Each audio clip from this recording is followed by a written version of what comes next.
Welcome everybody to another episode of the Key to Games podcast here on Game Wisdom, where we examine the art and science of games. I am Josh Beiser, and joining me, my co-host, indie game developer from Casual Game Studio, Joshua Reyes.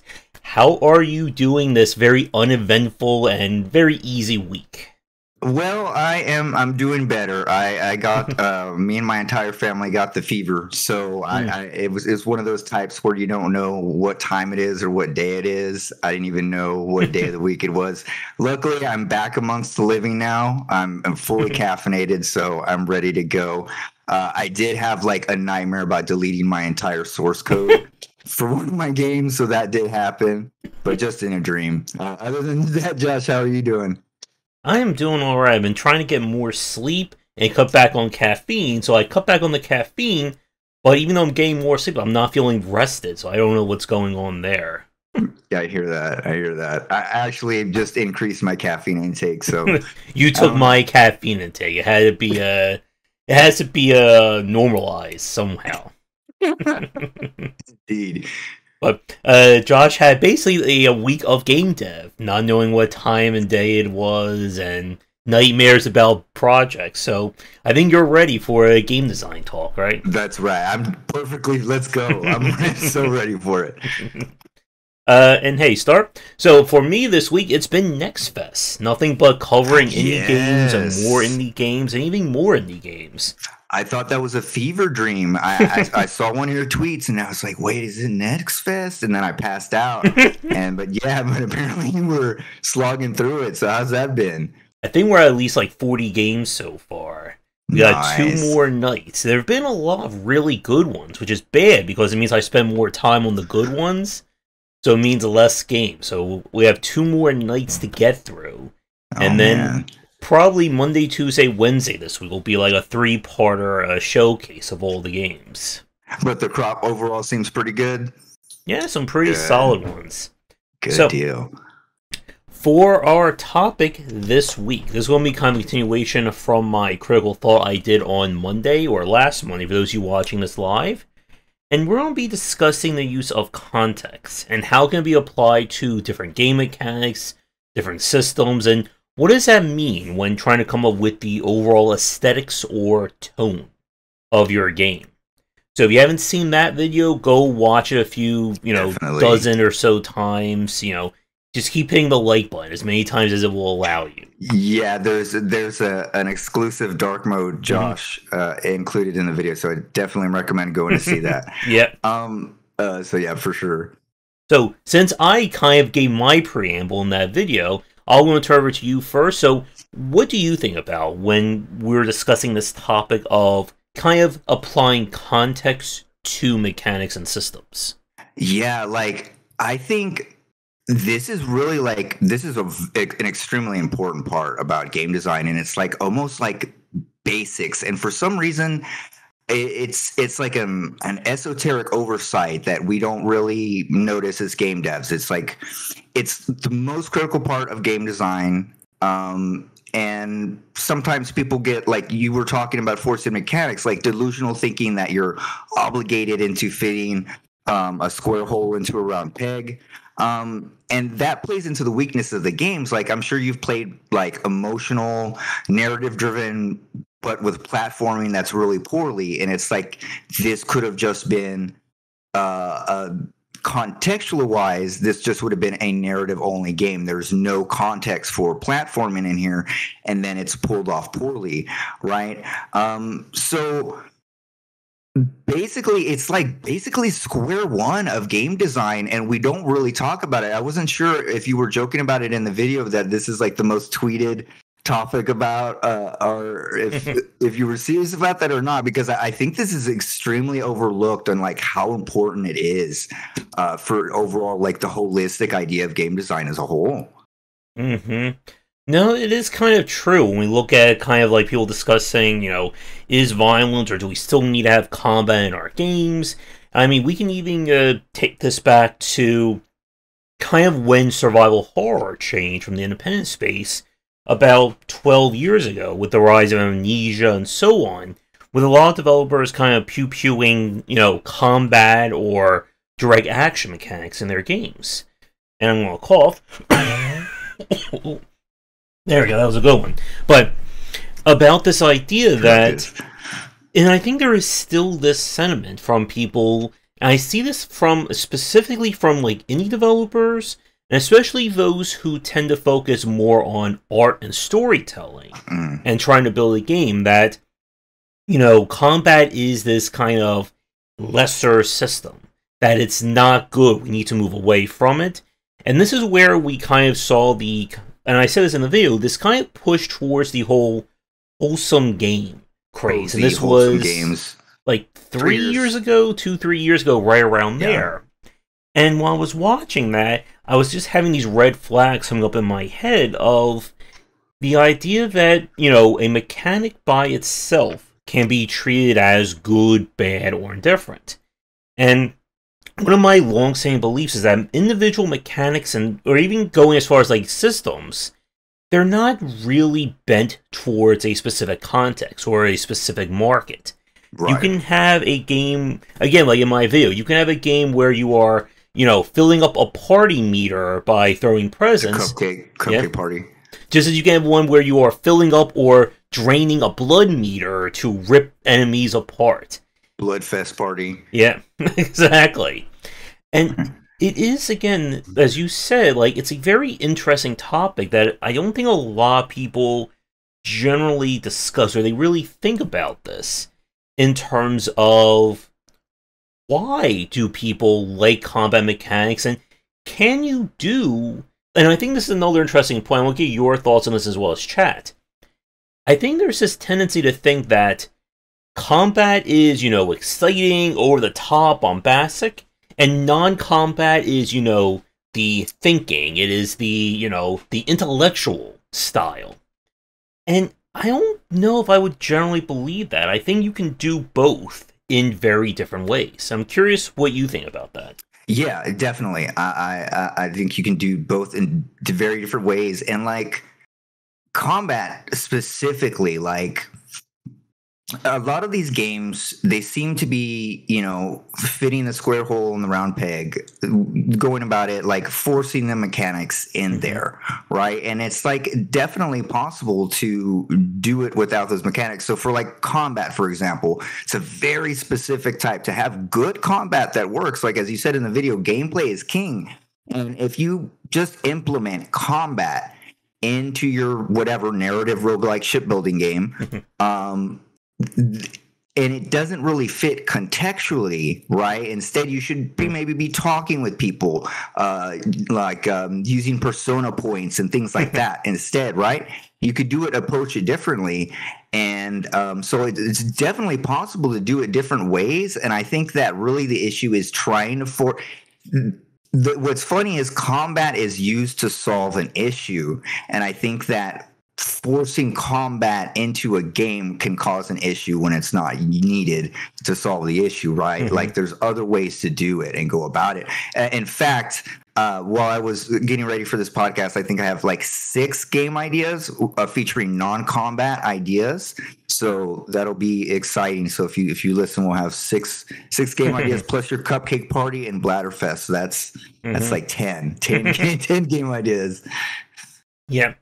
And as you just said, like, having it try to fit a square peg into a round hole, it doesn't always, or really doesn't work like that at all. And we've seen games, and this is, again, like, I don't want to name names or get in trouble in that regard, but for a lot of the developers, when I look up their, like, the ones who complain specifically about combat or being forced to put combat in their games, when I play them, the combat is typically the worst aspect of them. It's the part that seems to have gotten the least amount of love, where it's the least well utilized. And this, I think, is one of the things that I talked about in this video that has really changed over the past decade. There's been more developers and more consumers, I think, willing to embrace non-combat heavy games. We can look at something even going as far as something like Getting Over It, which is a game entirely about movement.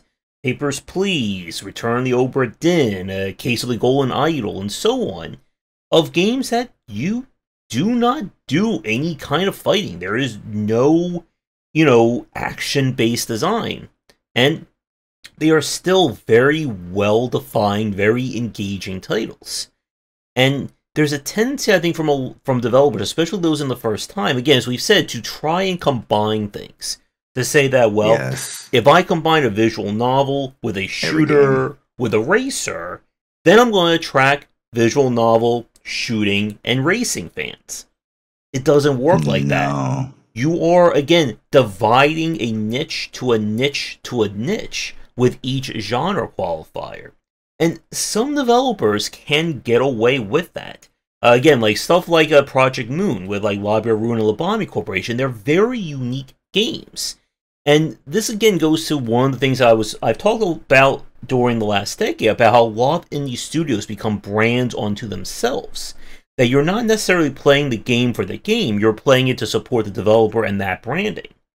And I do think that some developers who are trying to chase these combinations, they're still not quite understanding, are people playing this game because they like these designs? Or are they playing this game because they like me as a studio, and they're willing to put up with, whatever issues or problems? And I know we've had this discussion before about being able to take a very objective look at your own work and say, maybe I didn't do this right. Maybe I did this better. And I feel that, again, like combat, and when I do get to doing more on like action in one of the later game design deep dives, I'm going to talk about this and why it's a lot harder than I think a lot of people give credit for to design a really engaging combat system. It's that difference between an Elden Ring or a Neo and, all the dozens and dozens of imitators and lesser examples. Skyrim combat or something. Definitely. Like, that's one of the things, like, right? So, like, depending on your genre, you don't want to play into your weakness. And if your weakness is not understanding how combat works, because combat is there's so much involved in it, right? You have, we got juice, camera shake, animation, reaction timing. Basically, you got to understand all of these different parts about combat and how they work together and why they're important. And then again, throwing together, doing the every game. We've discussed this before, but if you're doing every game, you have to understand every genre and why it works, and then how can it contextually fit and all work together. And how would it not divide your demographic and confuse them and dissuade them and not even sure what they're playing? Because, it might sound really fun, a wacky combination of this or that, but eventually it's just kind of a blender that doesn't really get to the point of exactly the essence of it. It's really diluted in that respect.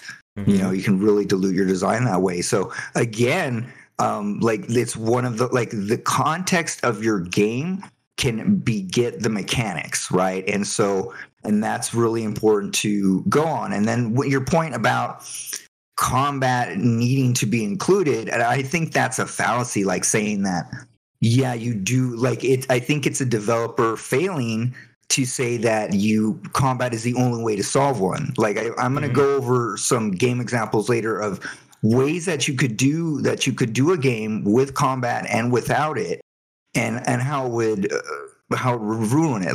I don't know, let's take Portal for example. Portal is environmental and movement based. Now let's just say you threw in there you have to shoot robots also, right? There was ammo and guns, and you had to shoot, right? And then they wanted to add multiplayer. Because of that, the story was reduced a little bit, and instead they focused more on the multiplayer and everything, the network code and stuff like that. It wouldn't be the same game.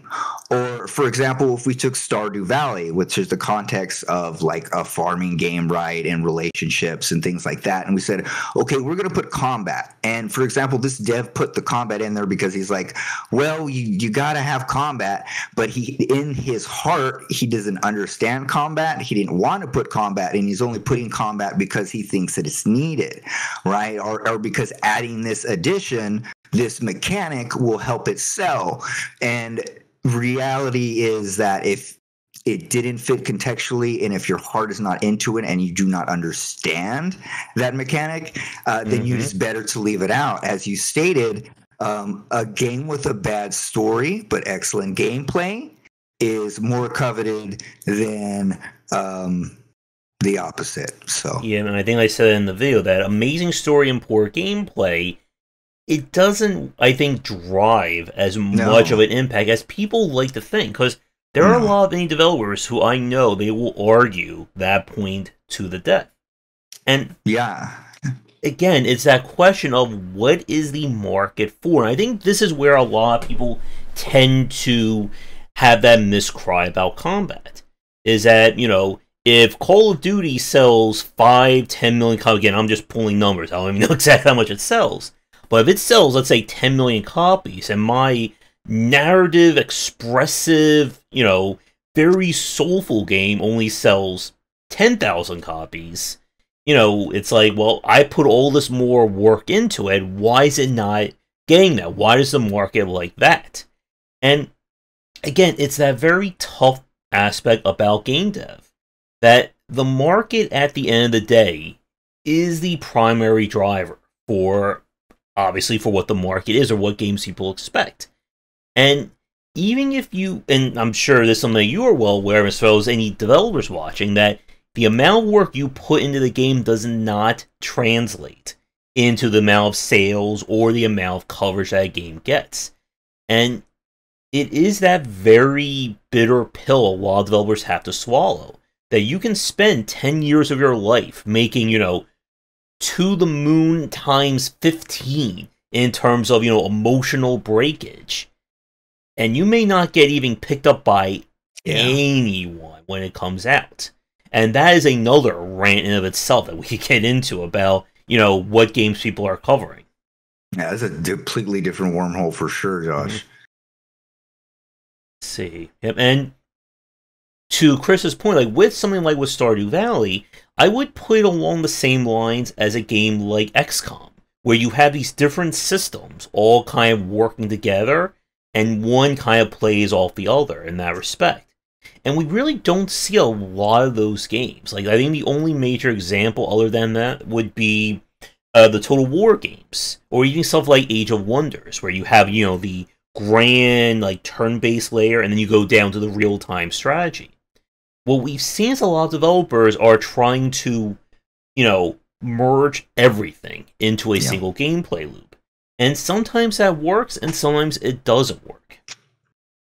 That is kind of like another wormhole that kind of reminds me of like the live service bubble that's happening right now in the same way, and about like trying to be everything game for someone, and that somehow throwing in all of the, you made a wonderful, what was it? It was roguelike battleship creator, just a, you know, simulator, a world traveling species collector game, and like you can make any of that, but like each part has to work conceptually and has to, like, context wise, mechanically has to make sense. So yeah, and when it doesn't make sense, and if it is a major part of your game or a major part you want your game to be, it tends to drive everything down.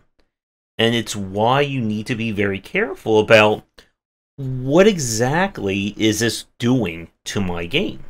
Because if you think that creating a generic combat, like, you know, kind of like an intermission between story beats, but it's frustrating, it's annoying to play, you know, does that really add to your game?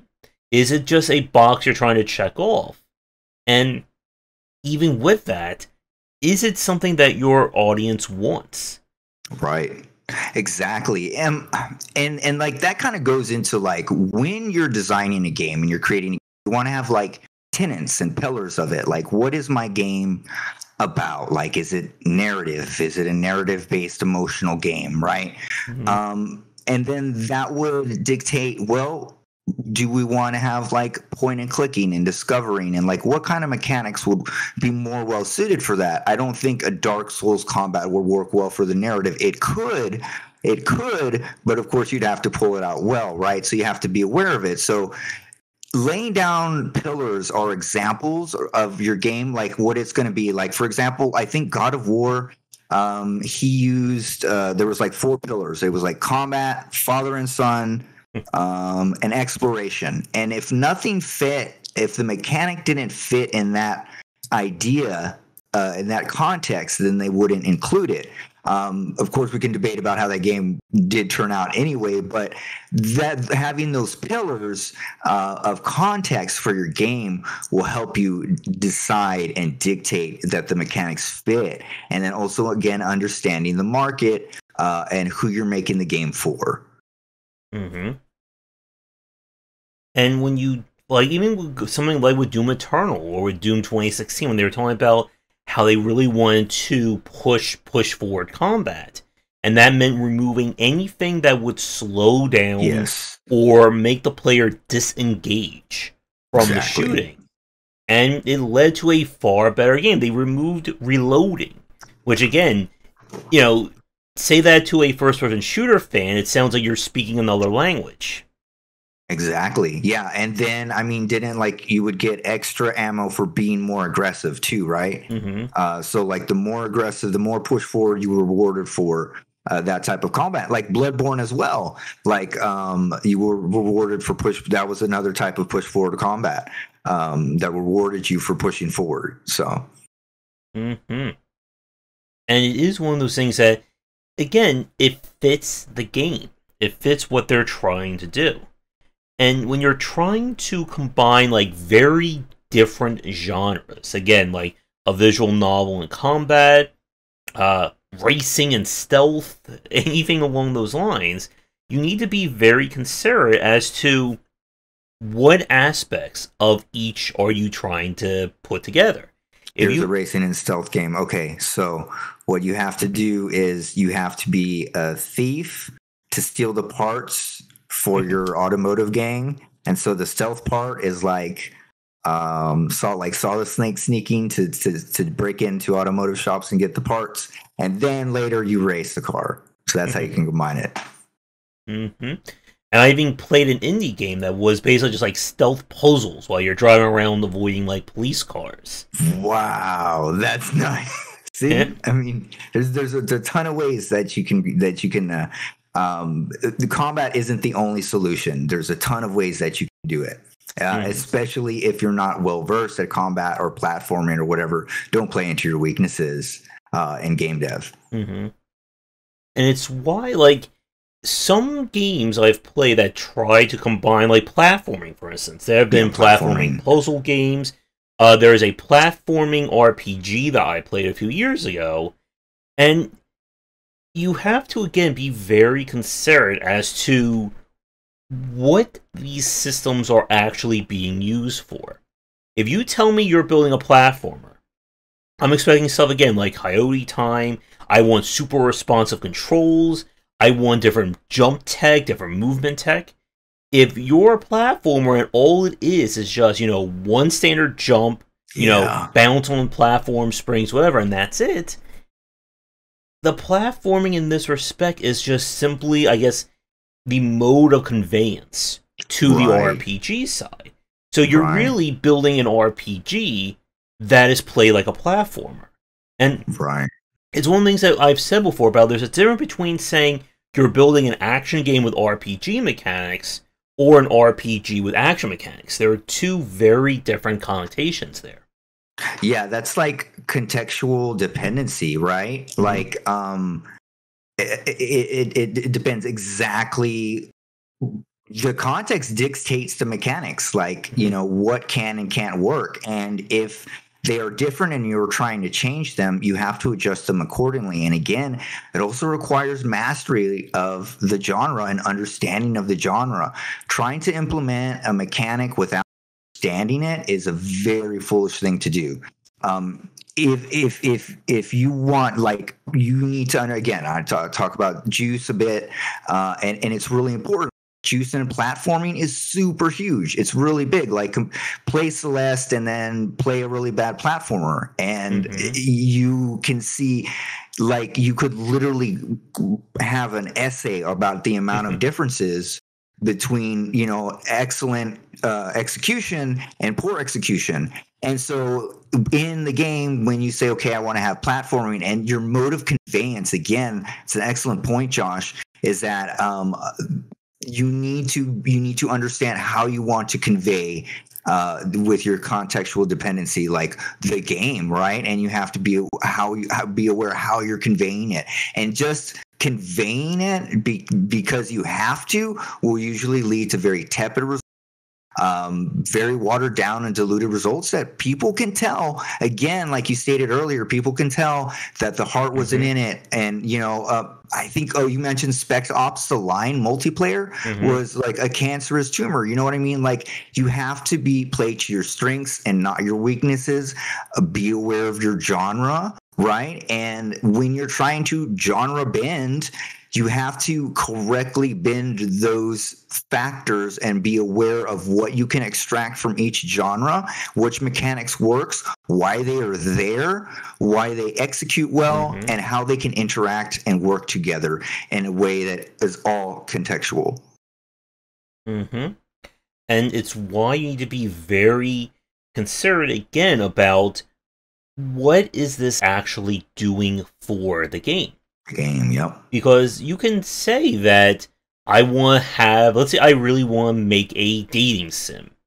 But, you know, a dating sim doesn't sell, so maybe I'll tie that to a Vampire Survivor like, because no one is making one of those. And it is very possible you could stumble upon that magic combination that you get all this working. It's a fantastic game. But if you don't understand why someone's going to play a Vampire Survivor like, then that system is just going to feel like it's dragging down the visual novel aspect. And a good example of a game I think that did a great job of kind of squaring the two would be something like the game that I mentioned as my #1 adventure game of 2022, Brock the Investigator, which is 1 part Streets of Rage and 1 part point-and-click adventure game. And it works really well because it takes both aspects of those genres and does a pretty good job of letting you kind of play this game both ways. Do you want to solve this, you know, puzzle of mixing circuits around, or do you just want to punch the door open and go that way? You can do both of that stuff. Yeah, it's like remember ActRaiser, like pulling it off perfectly, like that example where you can use two dichotomy different genres and put them together, but they both work and they interact together. So yeah, it's masterclass in that. And to Chris's point, that is another really important aspect of just what exactly is the required aspect of your design. If you're telling me that is a, you know, Devil May Cry Neo style game, but then every 10 minutes I need to sit through a 20-minute dating sim aspect or visual novel thing, is that really, and even if it is just a simple thing, but let's say you tie ultimate weapons or character progression to it, is that really fitting? And some developers can get away with this simply by the virtue of just being weird in terms of their designs. Yes. That example that I just mentioned, that was actually used in a game. That was from a Suda51's Killer is Dead, where you have to you go on dates with women in order to unlock weapons and upgrades after every fight. Yes, that's right. That's right. That was actually it was on. Was it released on the Wii at one time? So I think I played it on the Wii. Would have been. You may also be thinking of No More Heroes, which is another No More Heroes. very wacky That's Suda51 what I'm thinking game. of. No More Heroes. Yep. Yeah. I still haven't played the third one, and I still need to play. I forget the name of it. It was a PlayStation game where you have a talking gun. That was done by Suda51. I can't remember the name. Oh yes, I can't remember the name either. I had a friend who loved that game. I can't remember the name though. It leads my mind. Someone in chat. And there is actually a game that does just that, Chris. That was a Boyfriend Dungeon by Kit Fox Boyfriend Games. Dungeon. That's right. That's right. And again, it's that challenge of where does this fit within the game? And even if you can kind of force it to fit, some people will like it for the novelty, and others may just say, well, I don't really want to do that. And that's another really big point. If you introduce something that is considered a side concept or a side game that you still require the player to do, it's probably better from an approachability standpoint these days to allow the player to skip it if they want. Yeah, definitely. With something like with Hi-Fi Rush, again, it is a rhythmic challenge, action game. And as someone who has trouble with that, I still managed to beat that, but there were a few sections where it just felt like the game was just having me hit my head against the wall until I got the right beat down. And it would have been, 1,000 times better just to say, okay, you failed this 10 times in a row. Just, Let's go. let the player move on at this point. Yeah. Even here's like the point about that. If it's a specific beat that the player is having trouble with, that's not, something that's going to come back. It's just for that one specific area. Just like if you force a player into like an annoying stealth section for, let's say, 20 minutes of a game, is that going to be repeated, 5 to 10 times? If not, then just let the player skip back or get back to what was the core gameplay. Oh my gosh, if I could have skipped God of War moving pillars or moving around ladders in The Last of Us, or you know what I mean? Like that's a really good point there, Josh. Definitely be able to skip that. And I mean, really, like, and if you're unsure with your mode of conveyance, allow it to be skipped and focus on the strengths. That is a good idea. Mm-hmm. And you need to, again, be aware of why is somebody playing this game. Because if you want to make a game, and to go back to the original point about non-combat, if you want to make a game that is 100%, all, let's say, contextual, conversations and stuff along those lines, you can do that. And we've seen some interesting games. Potionomics from last year, they combined their deck builder with the negotiating for the price of your goods when you sell them. Ooh. And even another game, that Potion Craft Alchemist Simulator, I maybe combine like 5 different simulators there. There are games that are just about, Reciteer. Yep. Here's a really good one, Power Wash Simulator. It is a game where you are pointing and clicking. Yep. And you're not killing enemies, you are killing dirt and mold or cleaning rust off your gutters. And a lot of people, a shockingly amount of people, really like that gameplay mode. Yeah, and there's a lot. I think a lot of it's like there's like some Zen-like stuff. Like, I would even say like the only MMO I'm still subscribed to is Final Fantasy 14, and I don't think I've done like any combat in the game. I think I've been like gardening and doing like little side things, and that's the only time what I do is when I log in. I just haven't felt like doing the combat. And I think that most people, or a lot of people, want to experience games without combat in some type of way. And it's just that the mode of conveyance is usually not the most designed well part of it. And so that's what we need to focus on there. One of my library talks is on the whole idea of low stakes games. The idea that you're playing a game not to dominate or beat a boss. And yet, there are a lot of people, again, when COVID hit in 2020, a lot of people turned to Animal Crossing as an outlet.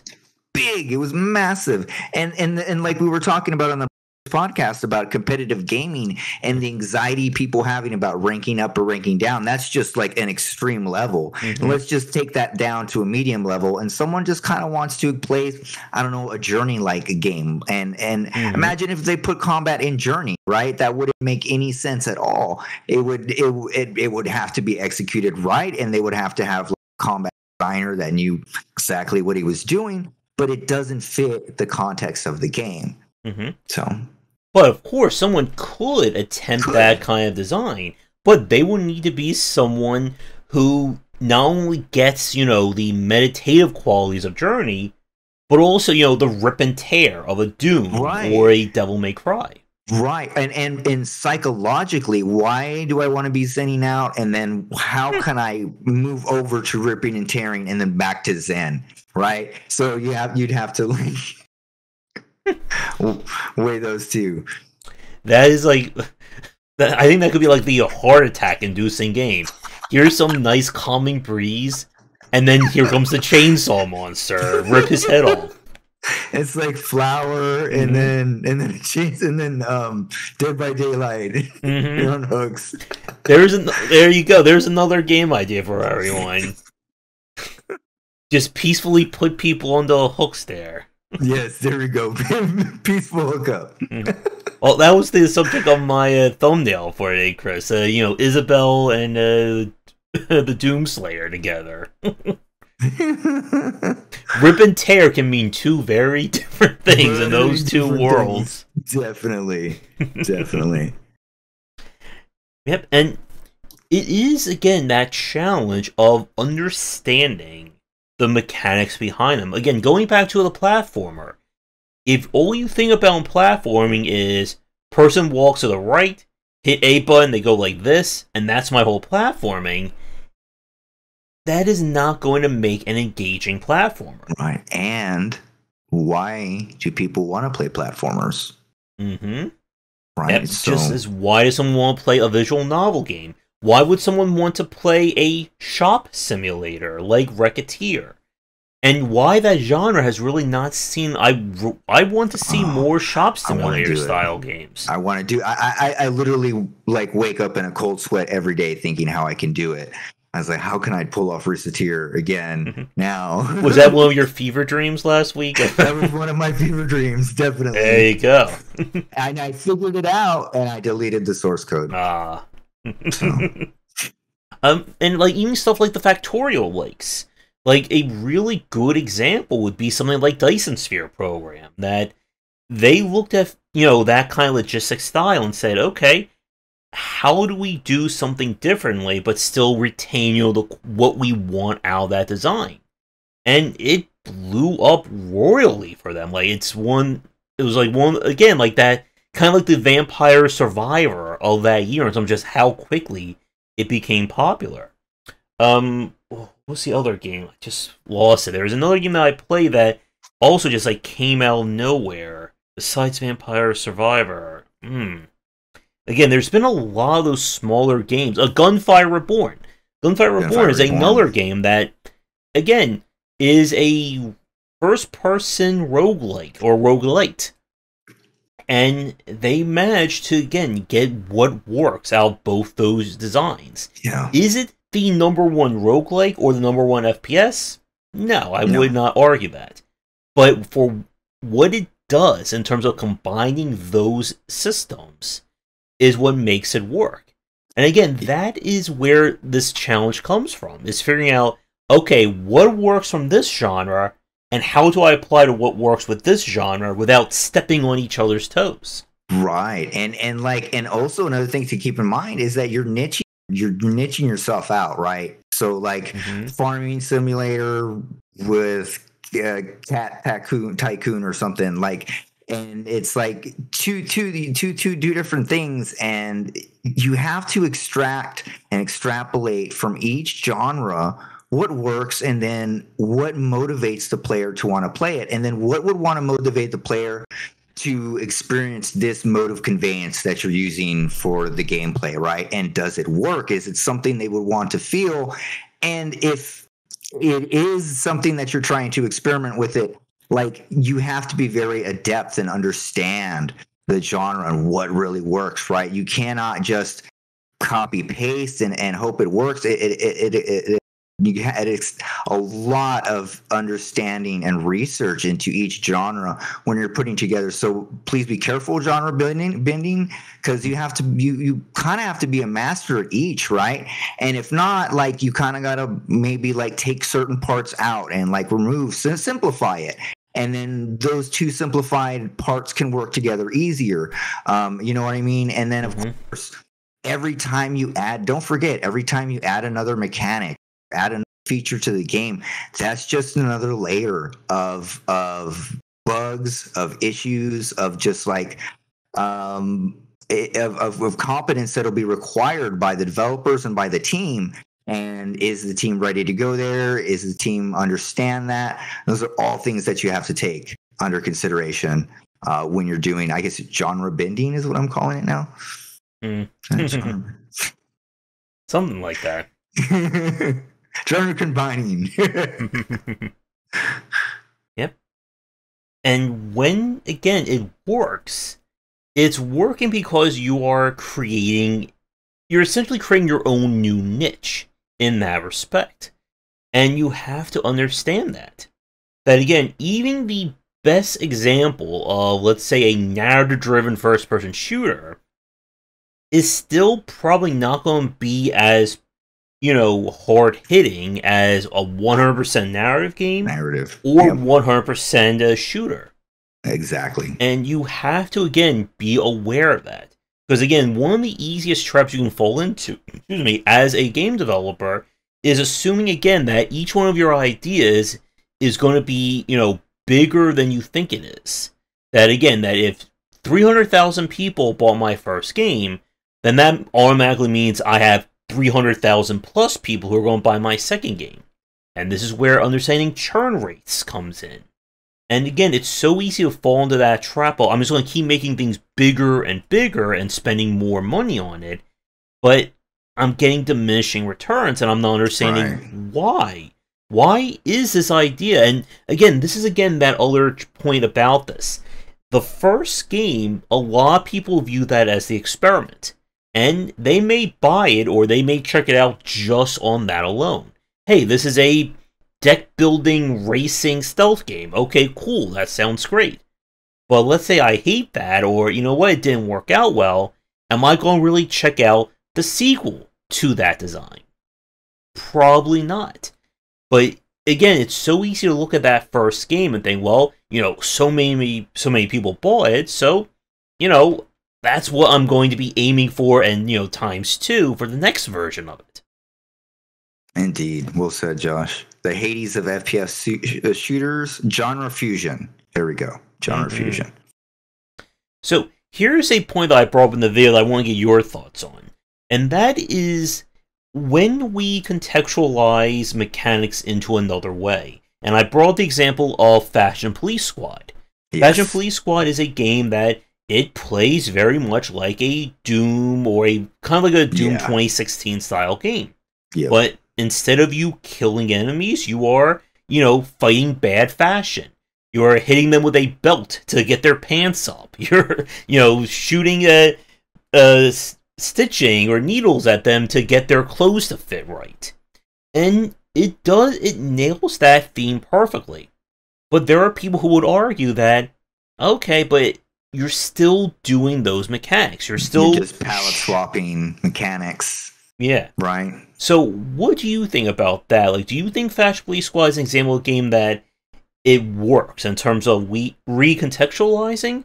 Or is this, I guess I don't want to say the word cheat, because that would be implying that the game is bad, but it doesn't, I think, do as much as what someone may argue in terms of being like a non-violent game. I think as I was watching the gameplay of it, I'm like, if my mom was standing behind me, she wouldn't say, "Oh, you're stitching the clothes." It would look very violent to you know what I mean?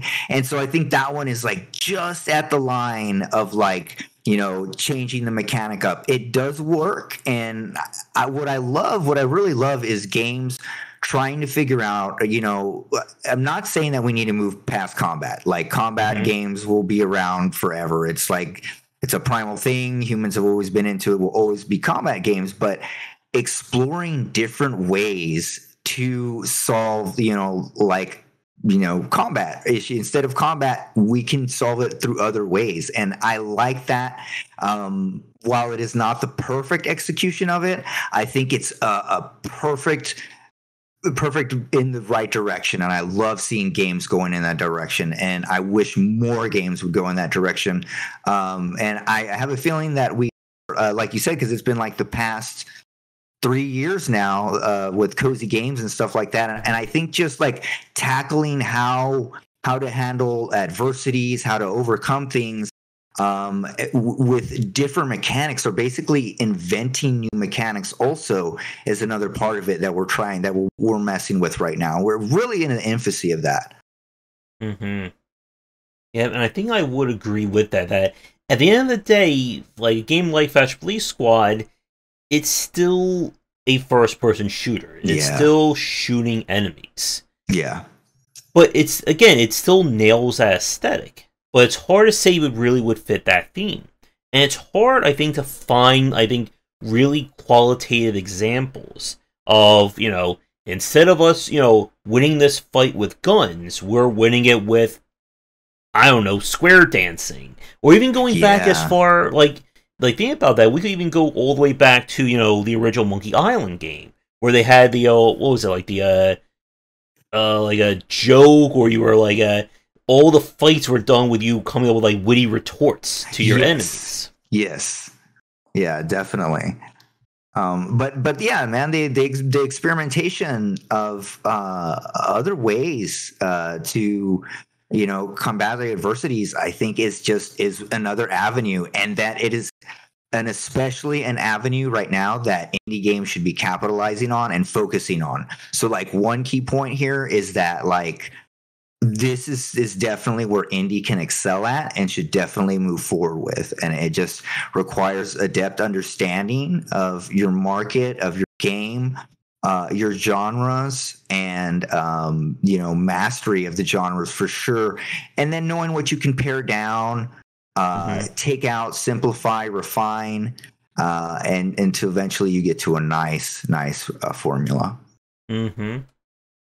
I would say maybe something like a lot of deck building mechanics can certainly fit as a way of recontextualizing certain aspects and themes. I was a teenage exocolonist that came out last year. I think was a good example of that, where your cards are basically the sum of your memories and experiences.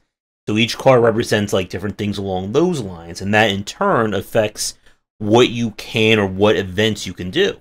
Or even something like, what was it, Treachery at Club Low that I play as one of my, weird and wacky RPGs, where they recontextualize pizza as a dice that you can use as a form of power.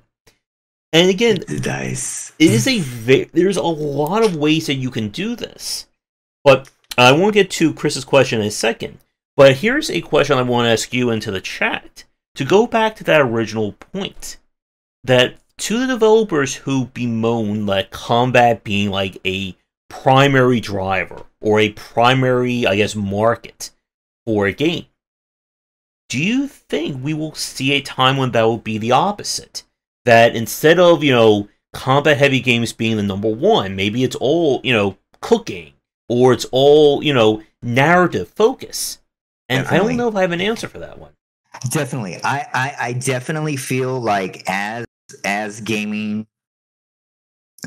I walked over to my neighbor's house. My neighbor asked me to hook up their DVD, and I was talking to them, and then the wife was asking me what I do, and I explained I was a game developer, and she was like, "Oh wow, that's amazing!" And years ago, I would have been laughed out of the room, right?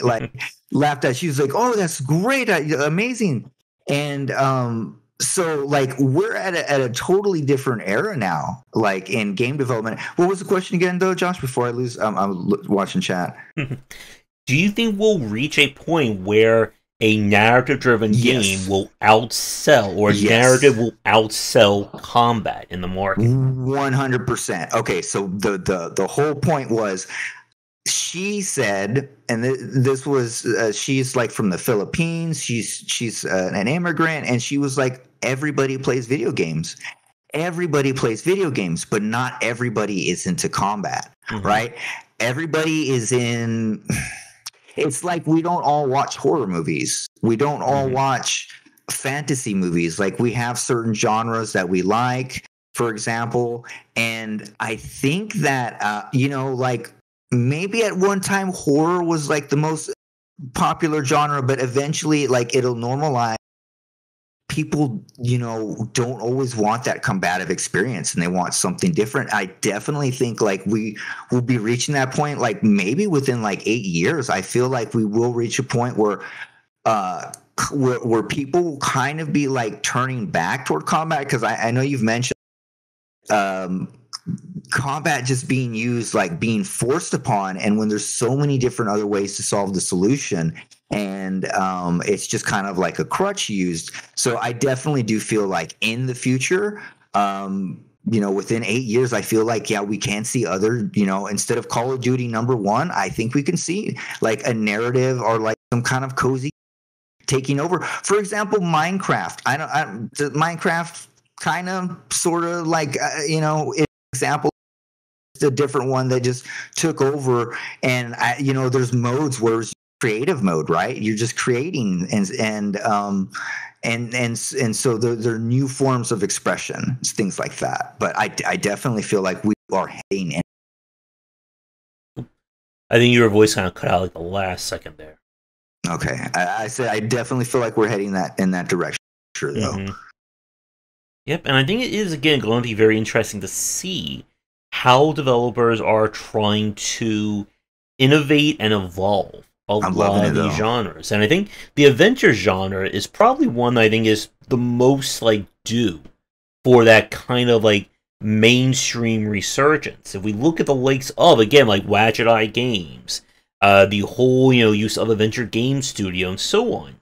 But again, it's that challenge of convincing someone to check this out. A game like Disco Elysium, the only reason it blew up was just because of word of mouth spreading like wildfire. Yeah. The same goes for something like Vampire Survivors. And again, it goes back to that original point of how or why are these games succeeding, and can you understand that point? Exactly.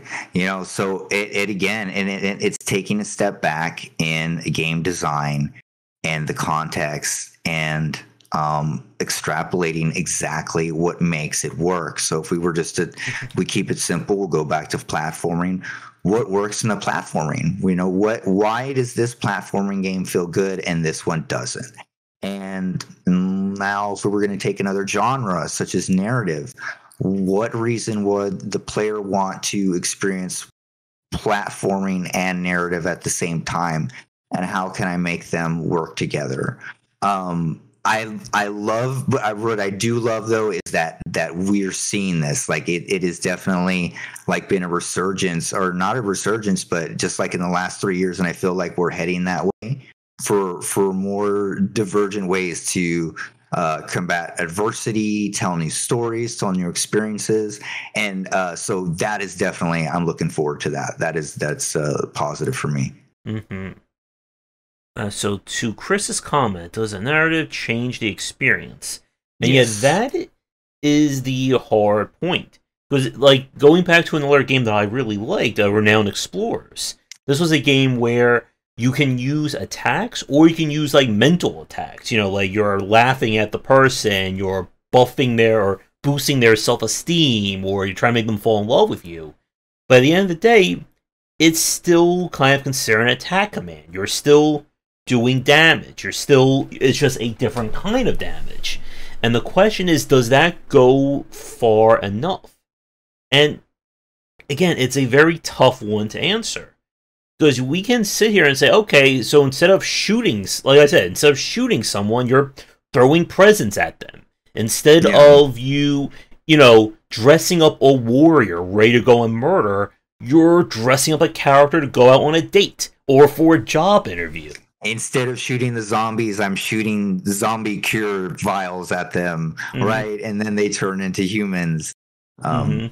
Exactly. And is that enough? Is it just like almost a palette?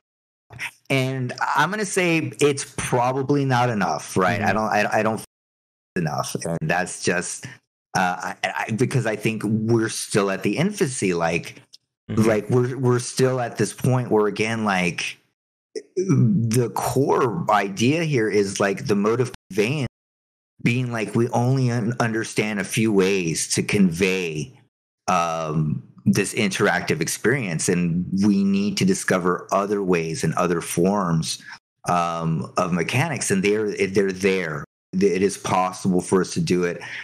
Who's going to do it? How? That's the question.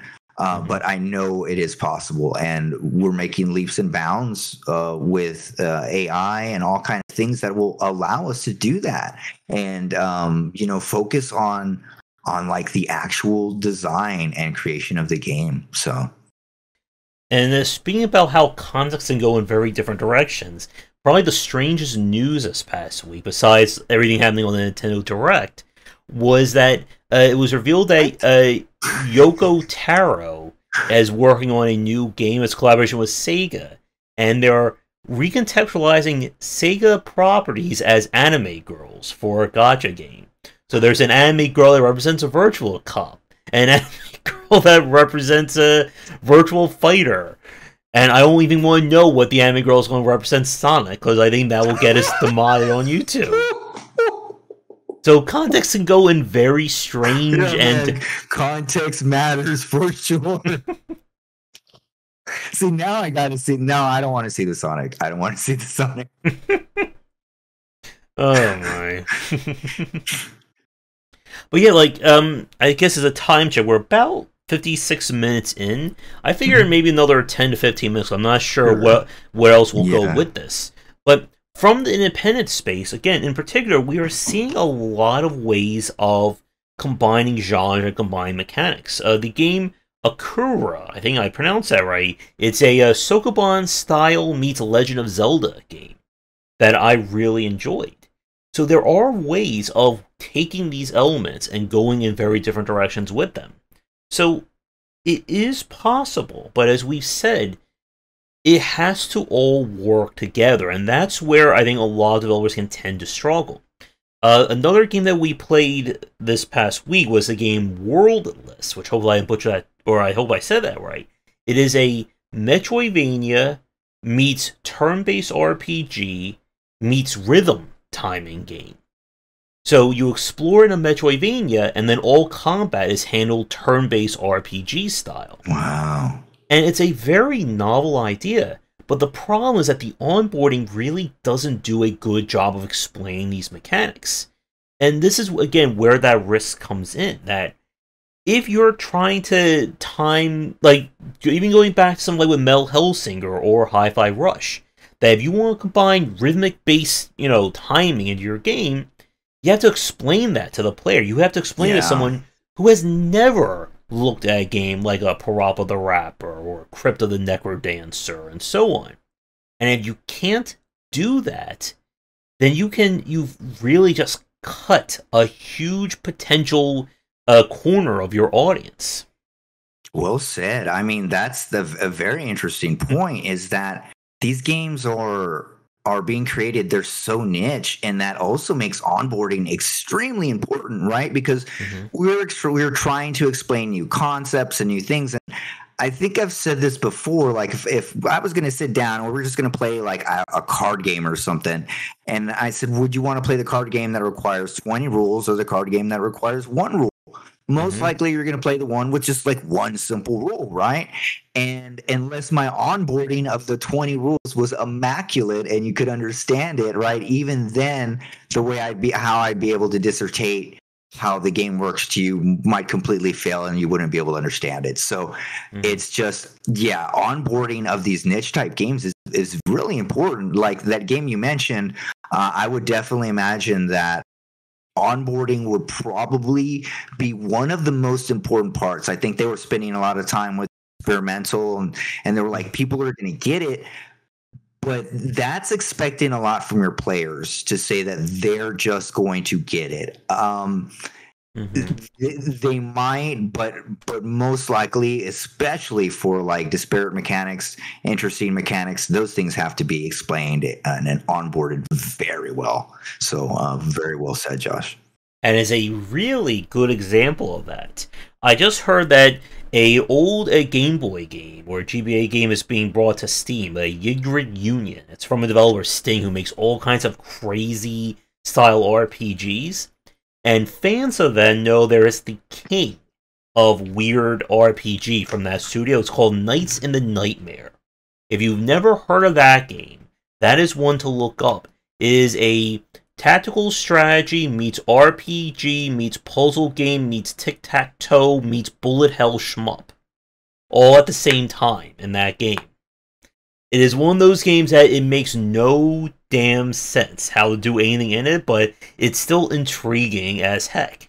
Or that game I played, of Resonance of Fate, the turn-based RPG with gun fu, that all combat is handled by you running and sliding at enemies to shoot them during your turn.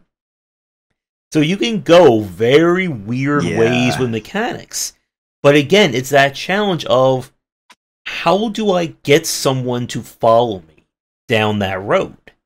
And that is the internal question when it comes to context and game design. If you want to make, there's another one I think I may be forgetting, but if you want to combine, like, one of I think the more popular things we've seen is like visual novel meets X. Whether it is a dating sim, whether it's a deck building roguelike, first person shooter, there are a lot of developers who've been trying to combine these two. And one of the things I think we've seen, or a lot that has been argued, is that oftentimes these developers come at it from the other side first, and then thinking, oh, we can just put, here's just a paragraph of text, and it's done. But again, like with anything, there is a very big difference between the bad, the good, and then, the Game of the Year winning examples of these genres. Yeah, well said, Josh. I don't think I could phrase that better myself. Well said. So I think I don't have any more topics. Anything that you wrote down, anything on your notes? Let's see here. I think that pretty much covers it. I think we went over everything here. Does anyone have any questions or topics regarding this matter that you want us to focus on for the next few minutes? Yeah, because it's a really important topic, and I just feel like it's overlooked. Like, I think that a lot of game devs, they're coming at design. It's almost like going design backwards, right? You're like, I'm gonna start with the mechanics, like you were saying about the narrative. We'll start with this, and then we'll just throw the paragraphs on top. And we can't just throw incomplete items inside of a sandwich and expect it to taste good. It all has to make sense and merge together, and there has to be a reason why it was placed there. And so that's like a real key aspect. Again, this goes down to genre understanding. Why exactly people are playing this genre, right? What motivations do they have? Why does this genre work? What are good examples of it that excel at that? And then you break that down into its mechanical parts, what work, extract that.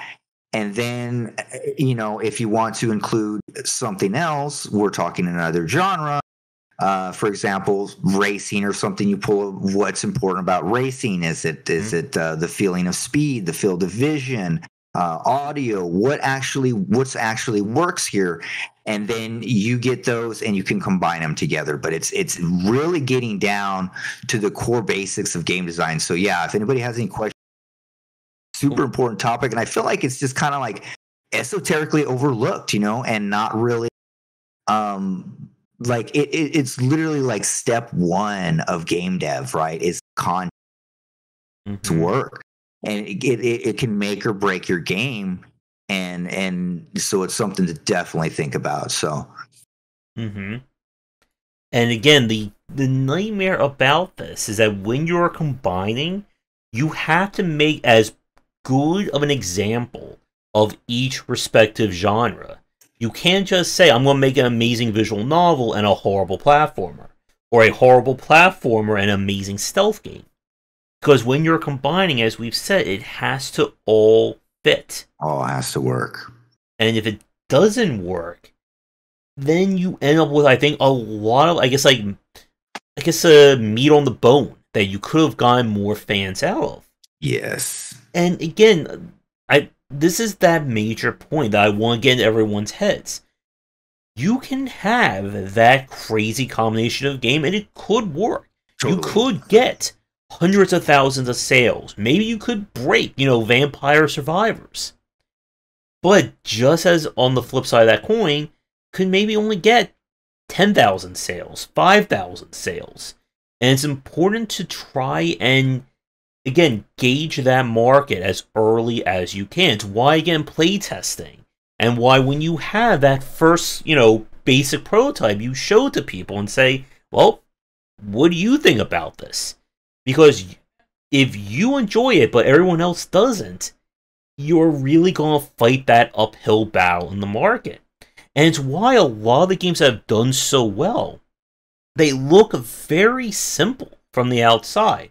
Oh, it just combined, farming with, slice of life sim of Stardew Valley. Easy. Vampire Survivors didn't do anything special. It's just, run around and watch things explode.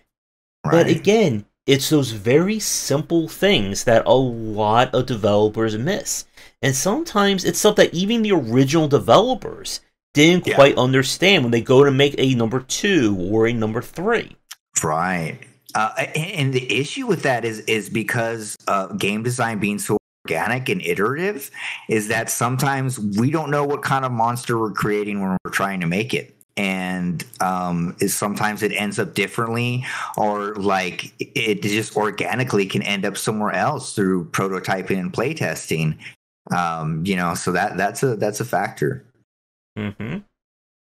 And if you think that your crazy game that does all these different things can, sell 7 million copies, but even if the market for each individual genre is maybe 4 million, it's just not going to work well. And it's why I think a lot of the more successful games that have done this have been very economical in terms of their game design. Yes. They know not to invest the next 10 years into, Unreal Engine 4K graphics for this crazy idea that I had in a fever dream one night.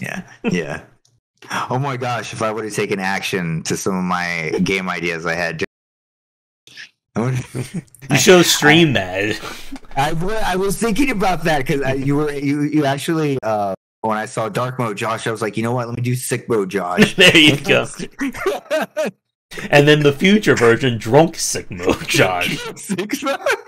We just keep adding to the concept. We'll just keep adding concepts to it, and we'll make it work. It will work no matter what. The more we add, the better it will work. Just add more Joshes to it and it will work. There's your game dev tip for this episode. To be successful, just add more Josh. Add more Joshes. There you go. That's it. So I think with that, I can't think of anything else. I guess as final thoughts then, again, if you want to experiment, it is certainly within your right to do that. No one is saying you can't go into these very strange directions. But you have to understand, again, the context of these mechanics. Again, what does the audience expect?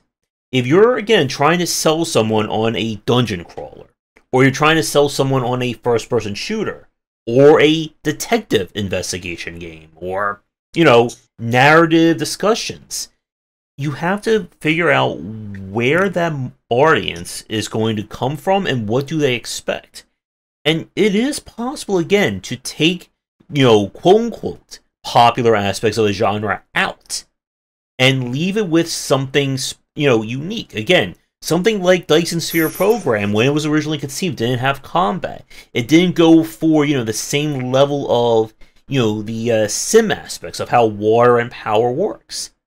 And it worked by becoming its own unique niche.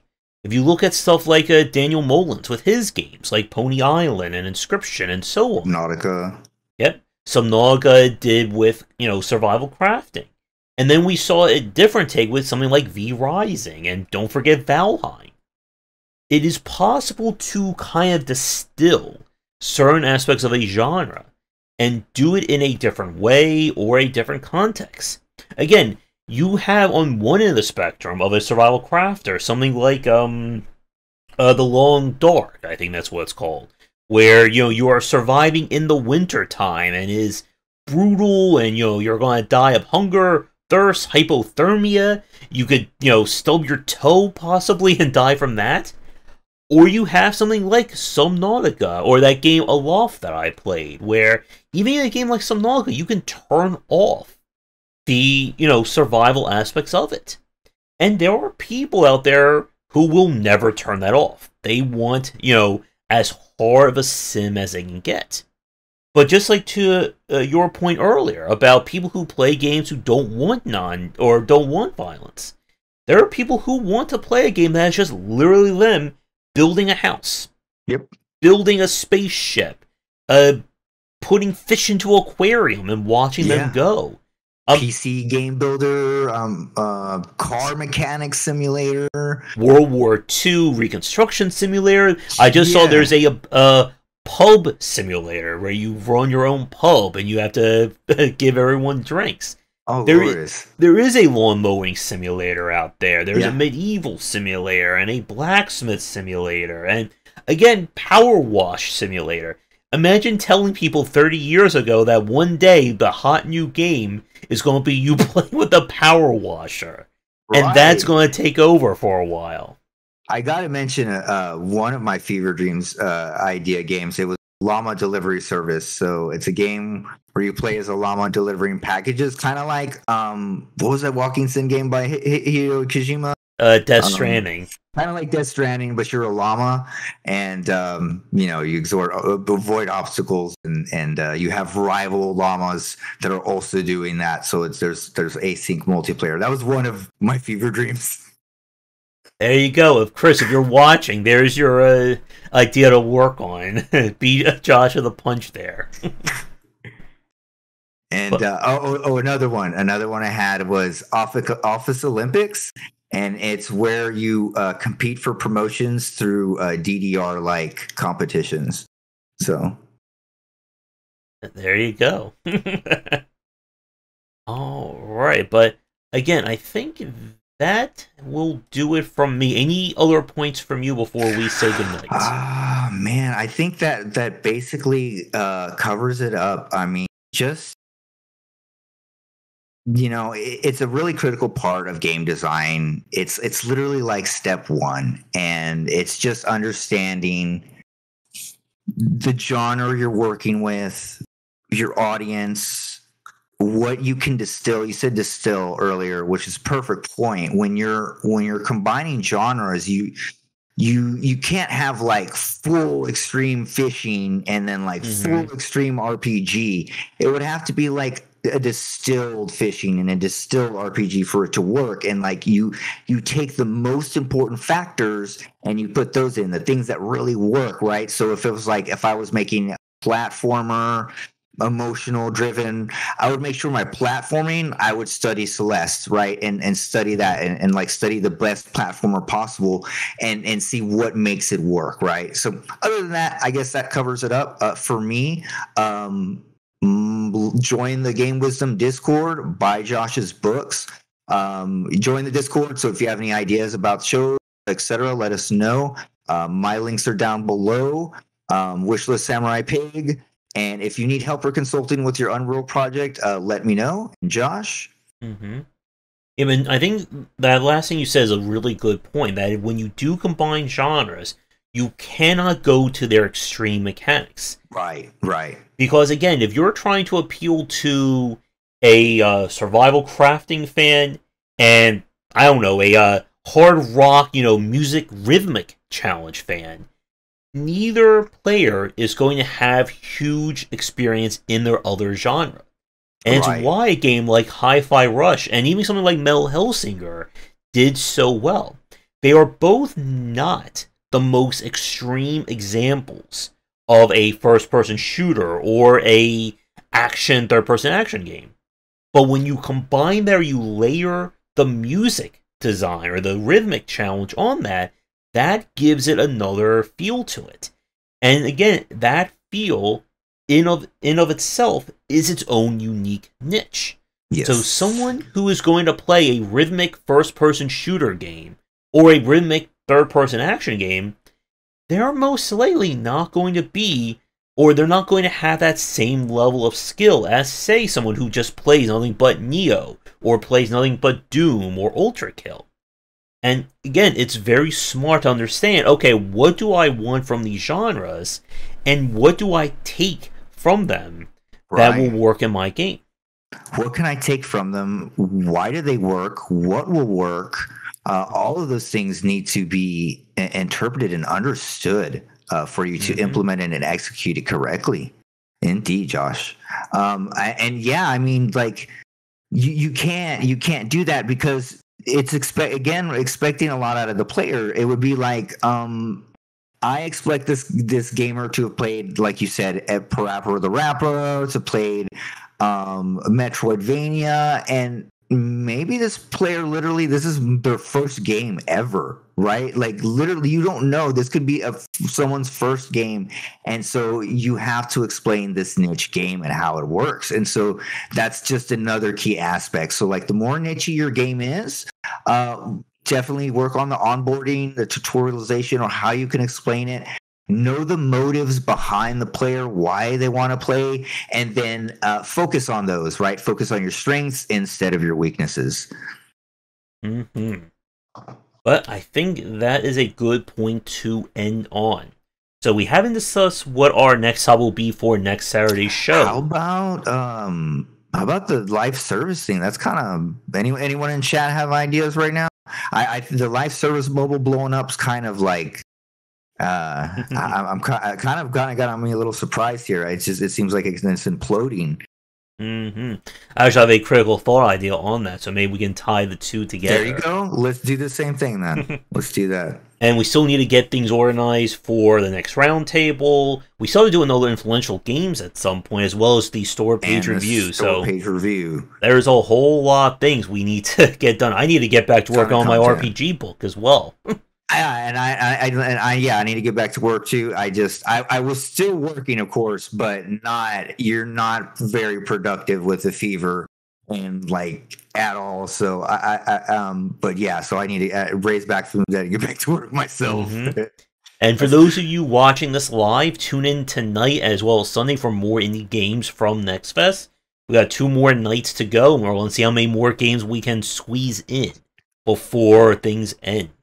So again, like, subscribe, bell ring, comment, all that. You'll find links to everything down below. We will be back next Saturday around 5 p.m. ET. So be sure to tune in for that. And come back for daily discussions on game design here and on Game Wisdom, where some of the art and science of games. Have a great rest of your weekend, and see everybody next time.